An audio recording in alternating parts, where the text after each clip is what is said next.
on this computer. Okay, hello everyone. Today is March 1st and we're here with special guest Jessica from BTM Compliance. And Jessica, maybe you can just start off with a little background, you know, how you got into Bitcoin, and we'll take it from there. Okay, so basically genuine curiosity. I felt that I was working in banking, I was working in transaction fraud, identity fraud, kind of, you know, I would have like the little old lady on one line, and then I would have, you know, some young teeny bopper on the other line telling me, oh yeah, my birthday is 1990 or 1939. You know, that alone kind of piqued my interest in the finance and the transaction fraud world. But then came Bitcoin and genuine curiosity. I thought, you know, we have this huge problem with double spending and this distributed ledger, this amazing autonomous ledger that's not so anonymous as you know. That's how I started out in this. I was thinking, oh, it's anonymous, that's cool, but then, you know, quickly to find out that that's not how it was, which was even better, right? So yeah, I didn't actually get into the space until late, maybe 2015. I was really starting dabbling in ICOs, and that's airdrops. I mean, you know, all the little things, crap coin, scam coin, like anything that would let me participate. But then, yeah, eventually I started just kind of giving my buying little pieces here and there, you know, Bitcoin, Ethereum, and then here we are, a couple of years later, and I'm infatuated. It's my whole life. It's so funny how Bitcoin like takes over people's lives like that. Like it has done the same for me. It's so bad. I literally lose sleep over it. Yeah. I saw some meme, or I don't think it's actually even a meme anymore. A real life Bitcoin rehab opened somewhere in the world. Oh my God. I saw, unless it's fake news, but where's my husband? Oh my God, we're going. Time for a 28-day vacation. Hey, and that's not so bad. I think I might need one after like everything that's been happening lately. So, you know. So now you manage compliance for a lot of people that are running Bitcoin ATMs. So can you kind of tell us a little bit about what that process is like? Like, where do you start with people when they come to you and say, oh, I'm ready to do an ATM? And do you find a lot of them think it's going to be as easy as like setting up a vending machine for a bag of chips? Or like, what do people think when they start? Are they always shocked at how much compliance is necessary? Well, and in the beginning, they didn't seem too concerned. They seemed like they knew a little more than I did, you know. I mean, that's what they all do. But what it all boiled down to was getting them compliant. I mean, it is not a strenuous process. If you're in a state that doesn't require you to have a money transmitter license, then it's not as difficult. Now, they come to me, they're like, oh, we have these, we just bought these machines, you know, we want to start running operations tomorrow. Like, hold the reins, just pull back a little. And you know, we've kind of talked a little about this and kind of collabed a little here and there. But the easiest part of it is getting federally registered. I mean, that is literally the easiest part. So we'll register them with the Financial Crimes Enforcement Network, FinCEN, and it's just a checkbox. You know, it's nothing that is strenuous or crazy or or really, I don't even know if it has the ability to be rejected. I mean, because I think that in some of the registrations, we might have, missed something somewhere, but we've always like went back and, corrected it. But and it's free, right, to register with? Right. So the registration is free, and they don't charge you to amend anything, or they don't charge you anything. I mean, and that's the greatest part, right? You don't have to be bonded. You don't have to do any of the things that you would do on a state level. So when the state level kicks in, we're talking the bit license, the oh so fun bit license, and then some that have kind of mimicked that along the way. I know Florida is not so fun, but Georgia, they all have, there's certain states that are implementing this money transmitter license, where the operator would have to not only be registered with FinCEN, but them as well, this on the state level. And it's becoming a pain, right? Like it's not fun. Let's be real. They have to not only adhere to a certain set of standards over here, but then it's going to be another set of standards over here where, FinCEN made it easy. FinCEN made it, very cut and dry. And they said, you guys need to be registered. You need to keep up with your registration every 2 years, anything that you need to change. So if an operator has, say they start out with one machine, and then they buy another machine, and then they buy another machine. So at that point, they've got 3 machines. Well, all they would do is, I would do is go through their registration, amend it to 3 branches, because that's what it's considered, is a branch. Mm-hmm. And then we resubmit it, and they're good to go. So it's not. So FinCEN, it has like the 3, the user, the administrator, the exchanger. Mm-hmm. What do you usually consider a Bitcoin ATM machine to be? So a Bitcoin ATM machine, they're considered money transmitters. And they're not users, obviously, because those are the guys that walk up to the machine and they're just, they're buying the Bitcoin from this wallet, this wallet that the machine holds. Mm-hmm. So, at no point does the money transmitter even hold the money, that is being put into the machine. It is literally, just crossing hands. And so that machine then becomes just a hub for crossing hands. And as far as user, administrator, exchanger, I would say that along with a money transmitter, if anything, it would be an exchanger. But that would be it. And in the beginning, sorry, go ahead. Oh, if it qualifies as like that exchanger and money transmitter, it's required to register with FinCEN, but then what does that mean for the company? Like, what are the limits that they can have and whatnot?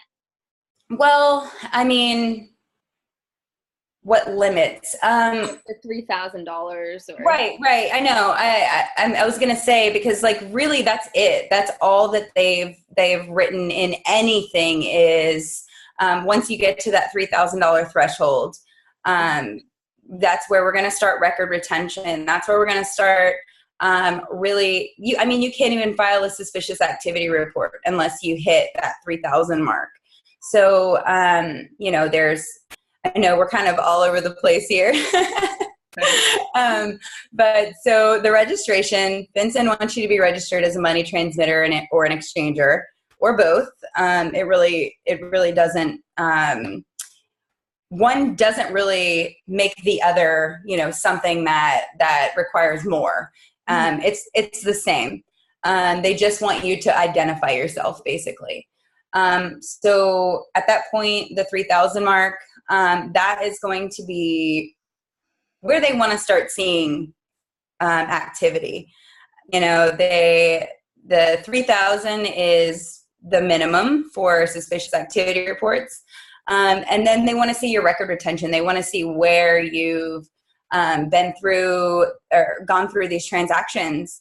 And in the event that you're ever audited, like they're not coming to you every week and they're like, okay, let me see your records.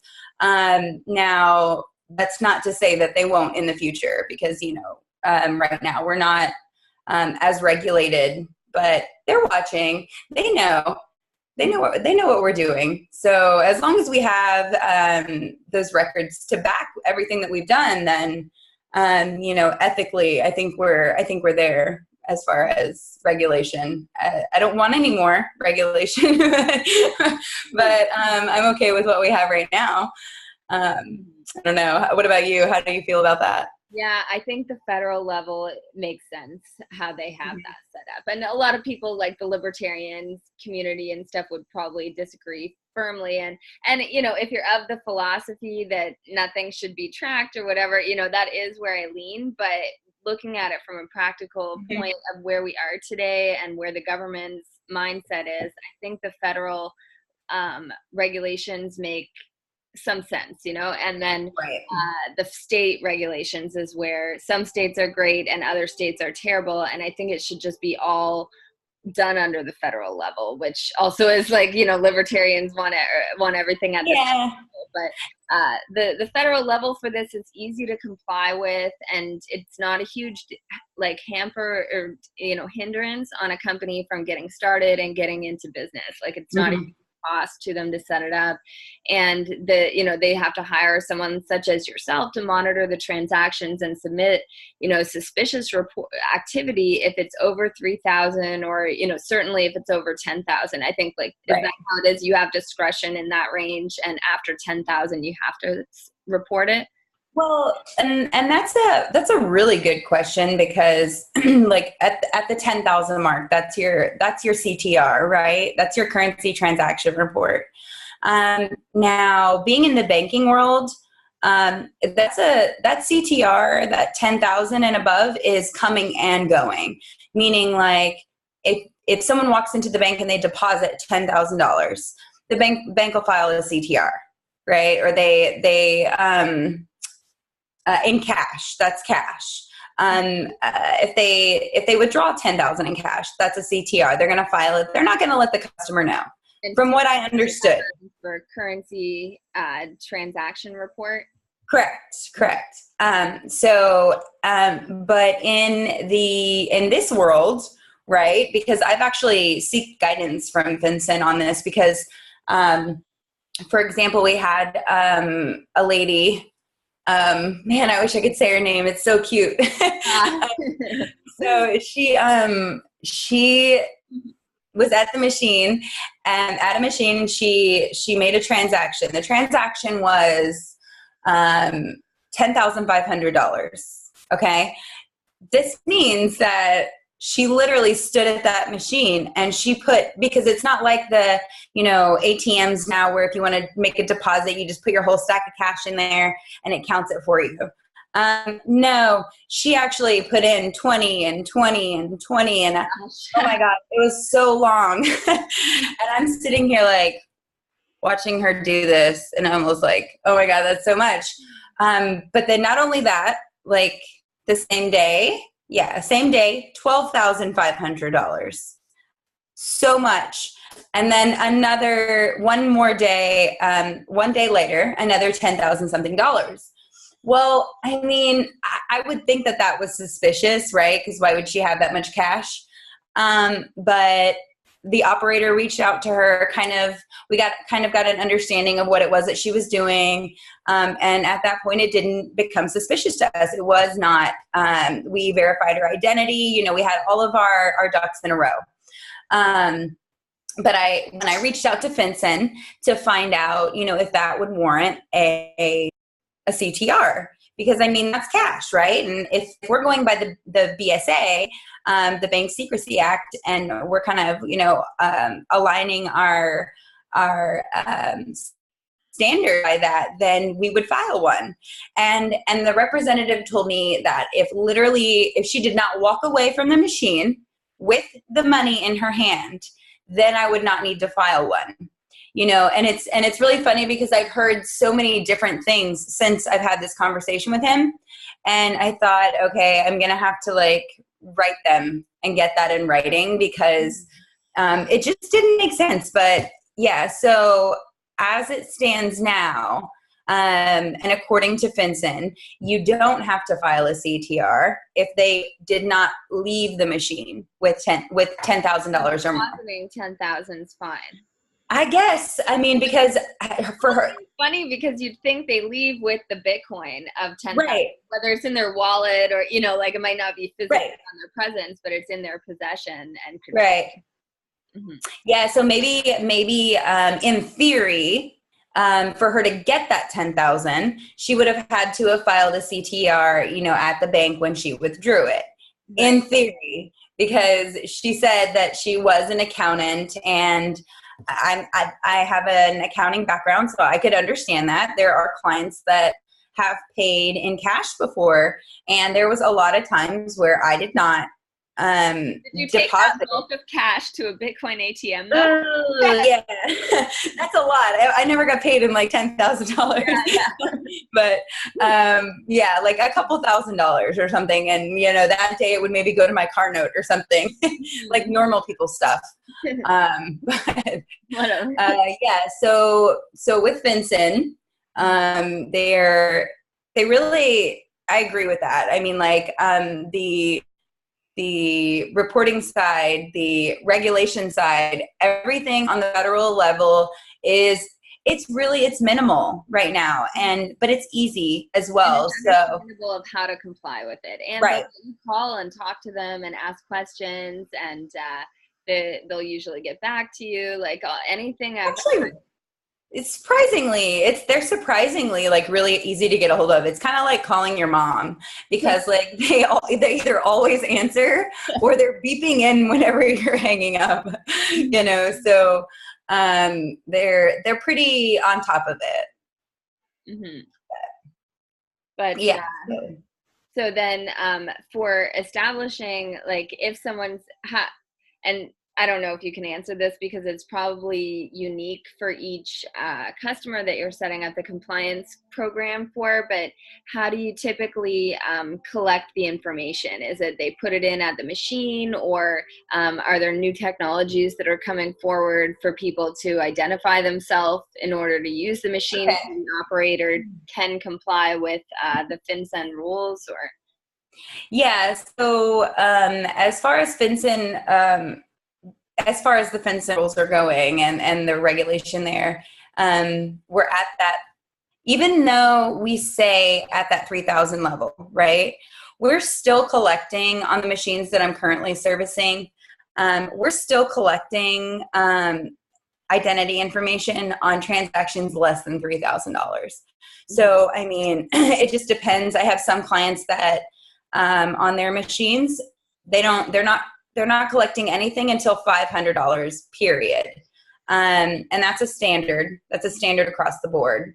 Now, some of them are using third-party apps. Some of them are using, just information within the software. So maybe they'll hold their driver's license up to the, camera, or maybe they'll be authenticating themselves before the transaction ever takes place. So, all of them though, at $500 is where we collect an SMS verification. And then after that, I have some clients that go from 500 to, I believe, 1,500. What they're doing in that window is using the SMS verification and maybe a name. And then beyond that, we're going with a full verification. I know right now on a lot of the machines we're using an API through Yoti. Yoti is a third-party authenticator app where the customer actually has to verify their identity before they complete that transaction. So if they go to the machine and they say, oh, I want to make a transaction and I want my transaction to be $2,500, the machine's going to prompt them to either download Yoti and begin that authentication, or hopefully they already have it set up and it's already ready to go. And at which point they will scan their QR code, which is already, it's basically like a customer card. So once it's authenticated through Yoti, it generates then that QR code that identifies them. So if they don't use that, then they would have to, decrease the amount down to an amount that's acceptable without using Yoti, or they'll have to, go somewhere else. I mean, it's as crappy as that sounds, because we do like to have them at the machine, and we do like to be collecting their KYC. I mean, let's be real.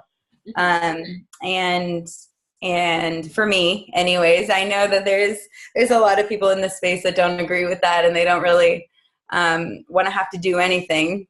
But I think that as long as we're making our footprint throughout right now, and we're doing something, then I truly feel like a little bit of regulation and a little bit of compliance in that regulation is going to go a long way, because then we're showing that we're willing, and we're showing that we're able to do it. We're keeping, these records where we're retaining the information that they're asking us to retain. Then, maybe they won't hit us too hard. Yeah. And like from a business perspective, you put yourself as a business owner at a pretty huge risk to try and operate outside the regulations. Like these are, it's not just civil penalties. Like if you violate, it's a pretty serious financial crime to intentionally facilitate money laundering. So, that's why they're there. And there's also, for people that are into privacy and transacting anonymously, there are still ways to do it, just probably not through a Bitcoin ATM. So, yeah. And then where does the OFAC list fit in? So do you check those names as well, I guess, when? Yeah. So, as far as OFAC goes, so there's going to be like a reasonable level there. And I know that in some recent discussions, it's touchy, because it states that any transaction, it doesn't matter the dollar amount, a penny, $1, $10,000, anyone transacting with someone who's on a sanction list, knowingly on a sanction list, could, you can face a gigantic fine, a very, very large fine, or jail time. And so with that, and some of the policies that we have in place for some of our clients, to cover that, we've kind of said, okay, this is where we're going to start checking these OFAC lists. Well, and let's just throw this out there. OFAC is not the only list that we need to be concerned about. However, it is the main one. So there are 13 other lists that I check whenever I check manually, and that takes a long time. So, and what happens if someone's name is just a common name? Well, then we're gonna. At that point, you're going to jump over into their credit report. You're going to find them. You're absolutely going to figure out who they are. And I know you've been a compliance officer before, and so looking into that, it's not hard. You can find like the last time they got their shot record, the last time their shot records were filled out. Whether they got a traffic ticket on B Street or Sesame Street, and it's not hard to figure out who is who. So if it's a common name, if it's John Smith, then you are going to narrow down John Smith into whether or not he was the John Smith who got that black eye that time, and that's, not literally speaking, but in so many ways, which one of those he is, whether he was flying on that day, whether he happened to be at this airport at this time. And it's very possible. And just knowing that it's possible for them to do the same thing to us. But I can tell you, and I can assure you, I will not end up on one of those lists purposefully. That is not a life goal for me.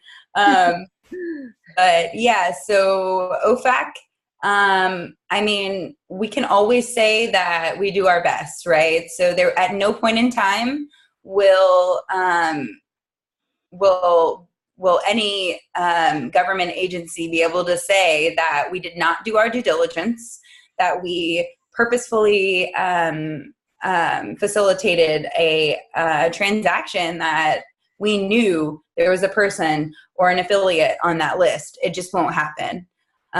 There will always be able to be a paper trail behind that says, nope, look right here, we did this, we did this, we did this.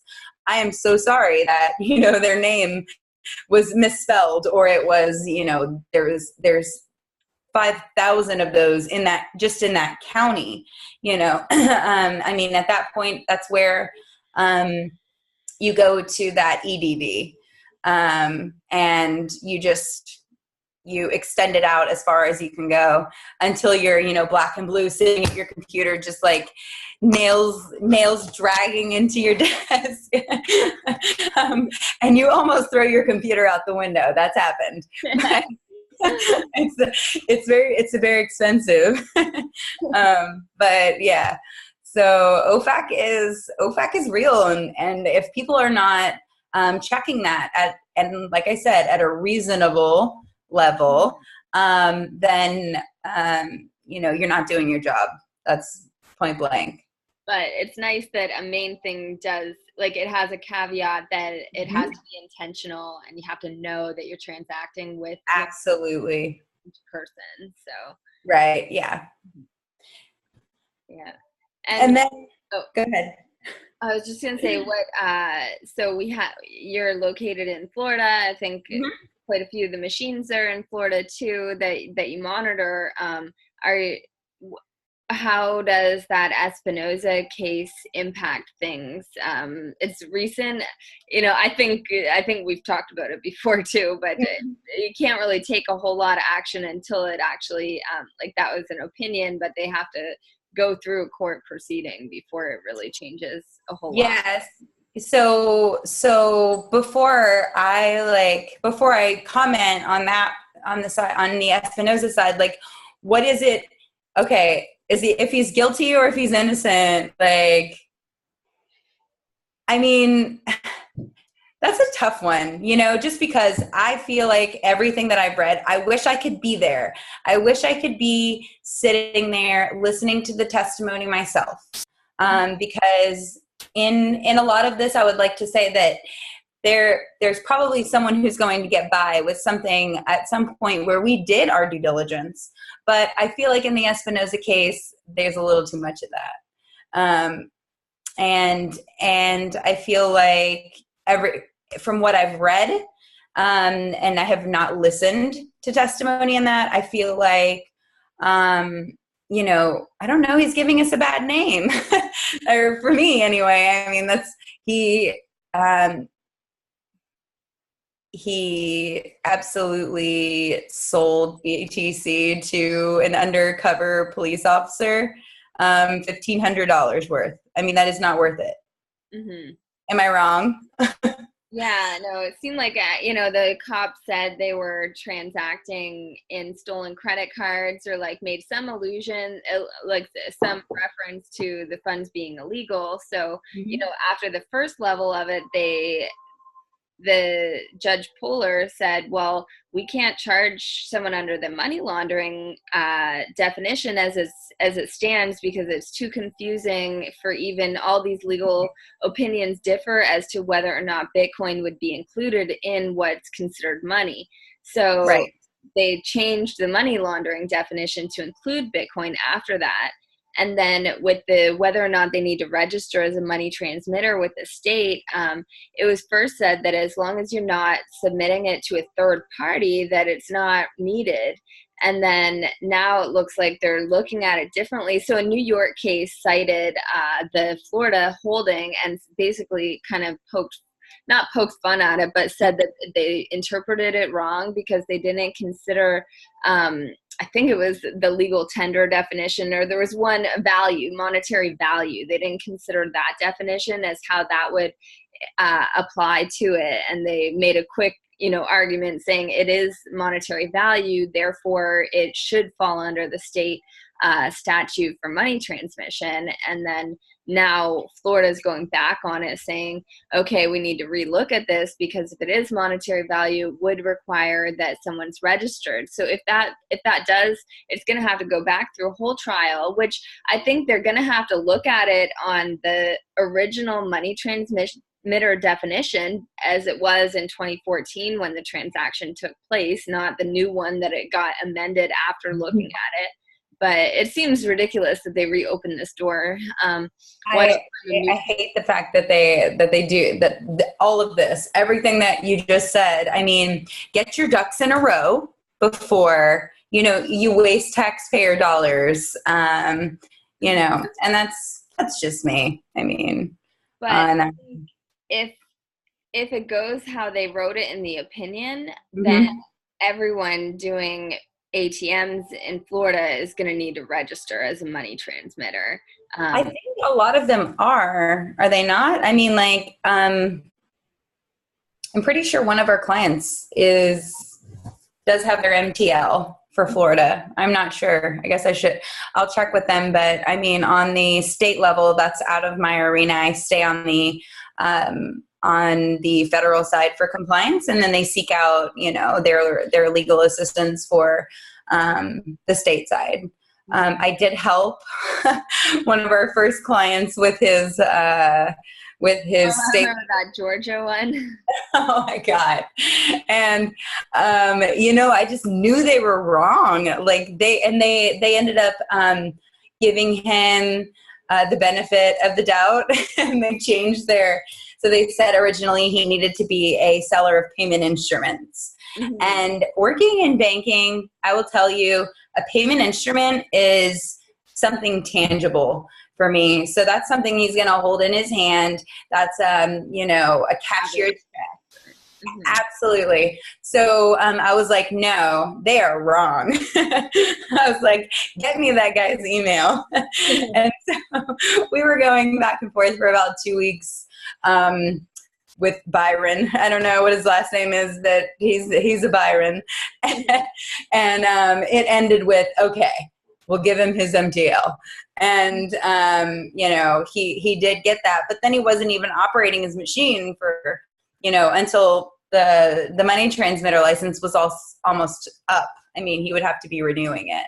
Yeah. So, yeah, he had a lot of stuff going on. So maybe he jumped the gun on getting that license, but it is absolutely necessary in some states. So with Espinoza, I mean, if you need it, just get it.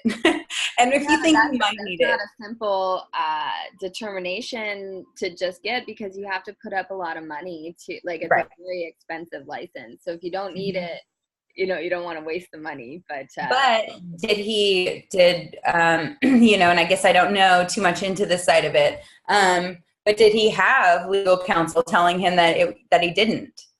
Oh, Espinoza? I doubt it. Yeah. Back in 2014, I think he thought, this is the same as selling like a bicycle to someone, and then it doesn't matter if they go and use the bicycle to steal someone's purse while they're riding the bike. But, because it's money, all this regulation is involved in it. So, yeah. But it's... Well, it'll be interesting to kind of see where that goes because, just like you said, it's like buying that bicycle. Well, I don't know. To me, that him being a business owner already, that writing, that anything, any of that guidance is somewhere. And I think there is negligence on his part, but I don't feel like it's, as crazy as as it's made out to be, and trial after reopening this, and it's just, what a mess, like I just can't even imagine. But it's gonna be interesting to see where that goes, though, for sure. Yeah. And then we had the recent the FATF rules that came out. It was just last week. I don't know. Have you had a chance to look them over? It's basically for all of anyone that's an FATF country, which America is, but so is a lot of Europe. Now they're saying basically everyone that should treat Bitcoin as a traditional money monetary instrument, and require a licensing and registration.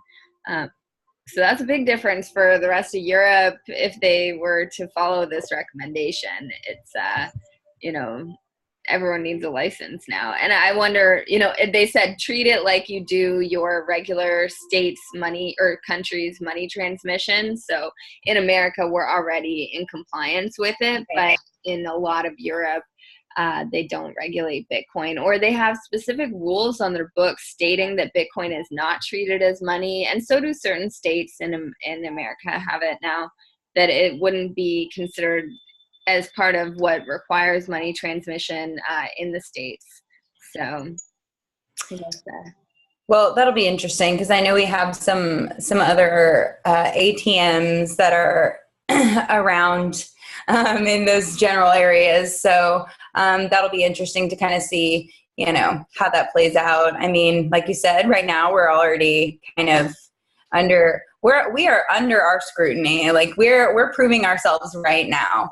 And as well as I know, we're doing that every single day. That's making sure that we're covering every single basis. So, I mean, maybe we should all hold hands, and if they need any help, we can let them know, in that direction. Mm-hmm. Yeah. The world like America. Right? Yeah, absolutely. Oh man. Let's see. One of the things they said in the notice, like I'm just going to read it. They would say countries should rapidly, constructively, and effectively provide the widest possible range of international cooperation in relation to money laundering, predicate offenses, and terrorist financing relating to virtual assets on the basis set out in recommendations 37 to 40. In particular, supervisors of virtual asset service providers should exchange information promptly and constructively with the foreign countries, regardless of the supervisor's nature or status, and differences in the status of the VASPs, which is the service providers. So basically what you just said, they're looking for everyone to cooperate around the world and put this anti-money laundering business into place, which it's not a bad idea. I'm just saying. It's the opposite of what Bitcoin was created for. True. It takes anonymity out of it, but if the main goal is preventing terrorism financing, the same way that the traditional banking system tracks and monitors finances, then this would be effective. Well, I mean, it is the opposite, right? But how long? Let's be real. Did anyone think how long that would be sustainable? Yeah. Because Bitcoin grows, they just have to treat it like they would anything else. Like, what is the government supposed to do? Turn a blind eye? Like, it's completely counter to their nature. Absolutely. Mm-hmm. Yeah. So at that point, like, if we would all just like get along, and I think that at some point, it would be beneficial for us to get some set of rules, these compliance rules that we're already using right now, and enact that and say like, hey guys, we promise we're going to do this, and we're going to do everything that we can to prevent, any type of terrorist financing, money laundering, all of those things, all the things that we're already doing right now.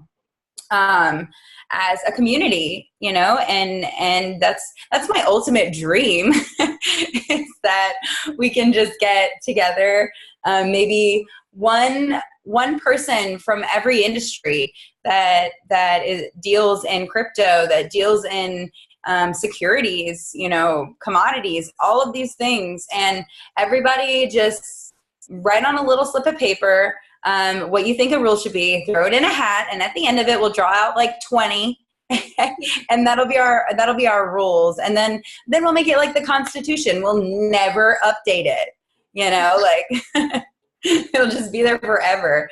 I think that it would be wise for us to get together and figure out our own set of blockchain, of crypto rules that I know it's against it. I promise you, I'm a believer. But I also know that without having that set of goals and rules and regulations, it's either going to fall and fail and we'll never be allowed to, it would just take them to make it illegal like that. Mm-hmm. And that's the sad truth. So, like I said, as much as a believer as I am, I really feel like if we were to, be the first to say, okay, no, we're going to do this. Then, what's the worst that could happen? And with what we're doing right now, it's as minimal as it can be. I mean, we're not, they're not taking they're not poking our fingers and taking our blood type and they're not checking like, we're not doing cavity searches. Like, this is really easy stuff. A name, maybe a phone number, an address or something. Yes, it goes against that original, what it was based on. But this is like a scare tactic, right? So like they've scared us into implementing something. They're like, okay, fine. If you guys don't do that, we're going to take this away, and let's try to prevent that. And I think there's actually a couple different entities right now that are, what is it? I think it's called Government Blockchain Association, GBA. They're really popular on LinkedIn. They're all over LinkedIn. And I think the owner or creator, Gerard, I've talked to him a little bit, and I've tried to get a little understanding of what it is that they do. And they are absolutely, about implementing these different rules and regulations, and they're not stringent. They're just not. They are absolutely everything that we're doing right now. And I think to prevent an apocalypse of crypto, like, I think we should, band together and figure that out, because if we don't, then none of us will be able to use it. Mm-hmm. Mm-hmm. And so the last thing I was going to ask you, and I think you kind of answered it there, is like, where do you think this is headed in the future in terms of compliance? But I guess, if maybe a compliance apocalypse. let's try and hope for the best. But for the most part, I think that if we just continue to see case after case after case, where people are just being negligent, purposefully negligent, then we're going to end up in hot water. But if we can show that we are being ethical, we are following the rules, then I think we'll be okay. But we just have to get everybody on board with that, and that's kind of harder than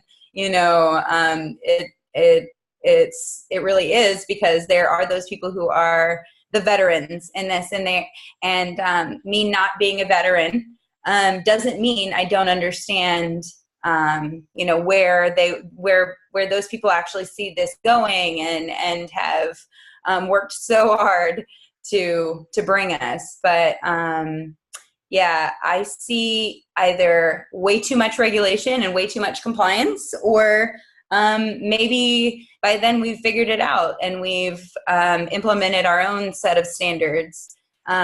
Maybe we need some like compliance standards that are set somewhere, maybe at Sasha Hodder's law group or something.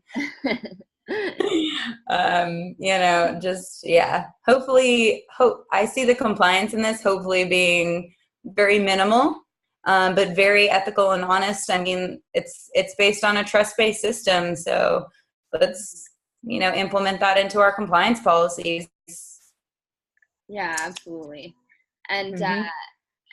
And it seems like the more you communicate with the regulators, the more they like that. And so if a company is trying to navigate this water, having someone like you handle their compliance, or even like they need someone to hold hand. I don't want to say hold their hand, but you need someone that will liaison between what their vision for their company is and what the rules are, and you kind of got to comply with those rules whether you agree with them or not if you want to stay a company for a long time. Any amount of time. yeah, exactly. Yeah, absolutely. And, where can people reach you if they wanted to get in touch? I have a Twitter handle somewhere. I'll get that over to you soon. But they can reach me at Jessica at btmcompliance.com, or actually I take all of my calls on my personal line. Do you want me to give you that on here? No, that's okay. They can email you. Yeah, for sure. So the easiest way would be to either go to btmcompliance.com, or you can email me at jessica@btmcompliance.com.